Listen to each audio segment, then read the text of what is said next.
We're headed to uncharted waters right now.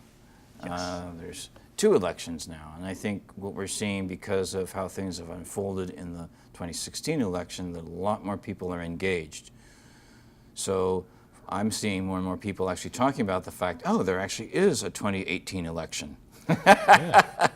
Oh, before the 2020 There's election. something to look forward to. There's something to look forward to. And that being said, you guys are in the forefront, I would say, of progressive coalition building. Statistically, that most people registered to vote are independent. Exactly. Not either Democrat or Republican. That's a fact.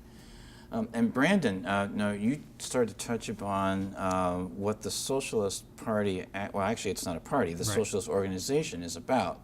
Right. And you said We're a multi-tendency organization. Okay, what does that mean exactly? So what that means is that we absolutely do think that electoral politics are important. We want more people to get engaged, like Kenneth, who are going ahead and saying, okay, we're tired of the way this works. We want to bring an alternative to politics outside the regular conservative liberal.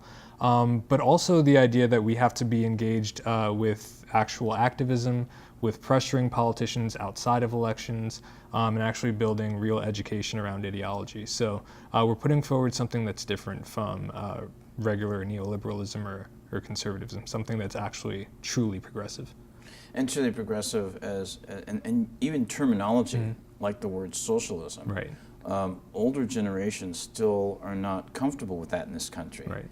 Which shows that they're not educated about how their own history of socialism, and not educated about socialism as it exists currently around the world. Right.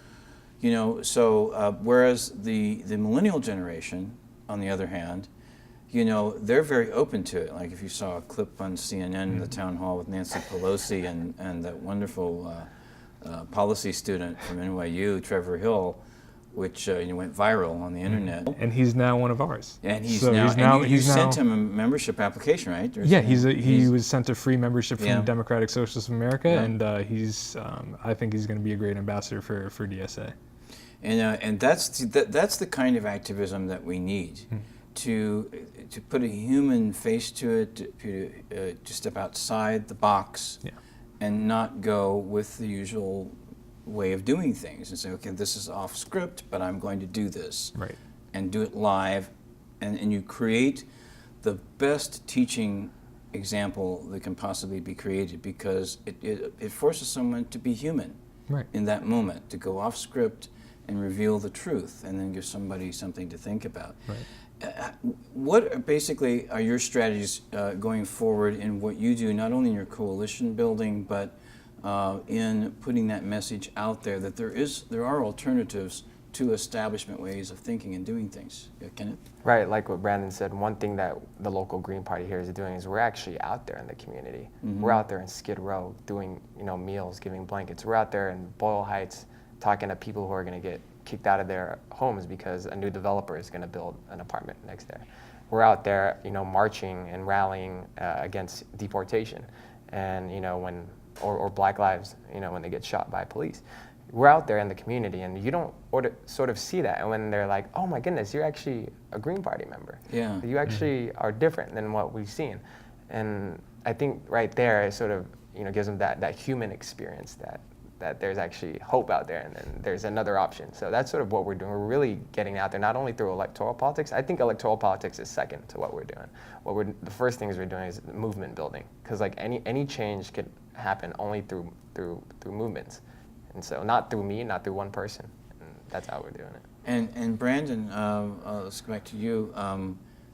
What is your experience? I mean, I'm thinking right now that what we're seeing after the outcome of the last election, and there's another great video with the former outreach coordinator with comedian Lee Camp on his program called Redacted tonight. And he goes into detail about what actually happened during the primaries and is going forward, and now going forward. Okay, what we have seen, those of us that started with the Occupy Wall Street movement, we saw what I would say hundreds of thousands of people evolve into tens of millions with Feel the Burn.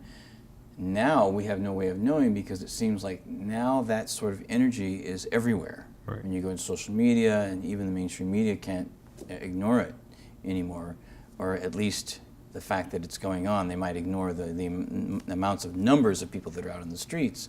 But so what are your tactics right now? What, as the socialists, Democratic Socialists here in LA and nationwide, what are the main goals right now ramping up for 2018 and 2020? Yeah, in a similar way to what Kenneth was talking about, building movements and building coalitions. So we want to show that there's solidarity between Black Lives Matter movement, between the climate justice, between going to no Dakota Access Pipeline, socialist feminism. We want to show that basically it's all a shared struggle. And when everyone starts realizing that we don't need to retreat to our own little corners and that everyone can be an activist for each other and we all have one shared community, one shared goal, we tend to actually start seeing, okay, we have a common common opposition. Yes. The common opposition tends commonality, to be, common ground. And the common ground, as we're seeing in America 21st century right now, is that it's corporatism, that is not just the Republican Party, it's the whole corporate neoliberal kind of platform that they put forward. So that's really what we're opposed to and what we're building a movement against. Fantastic. This is an ongoing story, so I'd like to have you guys back and we can talk some more about it, but this is where we begin on this show. So thank you very much, Kenneth Meija and Brandon Ramirez. Thank you so much, guys, for being on the Nowman Show.